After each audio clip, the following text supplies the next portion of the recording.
Dans ce laboratoire en microgravité, qui est une station spatiale, je crois qu'on peut dire qu'il y a trois éléments qu'on peut retenir. Il y a bien sûr ce laboratoire en microgravité qui permet de se poser des questions de recherche fondamentale en physiologie, en biologie, en physique des fluides, dans d'autres domaines, pour analyser l'effet de la gravité sur tel ou tel système. Ça, c'est une recherche très fondamentale qui peut nous permettre d'aborder des sujets différemment.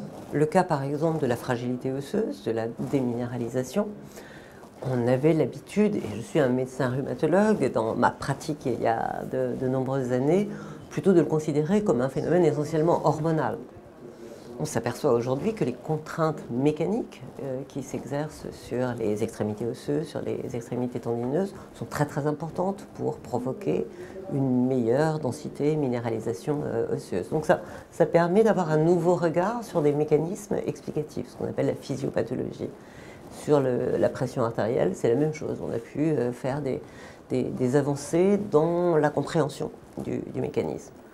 Un deuxième élément, quand on se retrouve en orbite à 400 km de la Terre, en interaction à distance avec un centre de contrôle au sol, on doit avoir à bord un matériel très performant, très fiable, avec des interfaces très ergonomiques pour que ce soit facile pour quelqu'un qui n'est pas médecin de se faire une échographie ou une prise de sang ou un enregistrement électroencéphalographique ou électrocardiographique, avec des instruments qui sont également miniaturisés et en capacité de transmission de données avec le sol de façon importante. Donc, je dirais qu'il y a des progrès importants qui ont été faits sur de l'instrumentation médicale qui peuvent être mis à disposition aujourd'hui d'une instrumentation plus fiable ou de télémédecine ou d'éléments de ce type. Donc la partie technologique est importante aussi.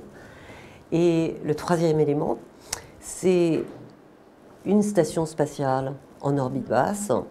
C'est une étape sur laquelle on est en train effectivement de travailler depuis plus de 20 ans aujourd'hui.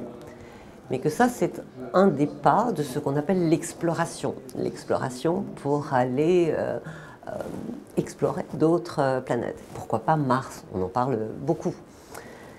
Un voyage martien, c'est très très différent d'un voyage rapide en quelques heures pour aller en orbite basse. Donc avec des contraintes physiologiques, des contraintes psychologiques, des contraintes de radiation par exemple, très, très différentes pour les équipages. Donc cette station orbitale en orbite basse sert aussi à préparer les phases ultérieures de l'exploration.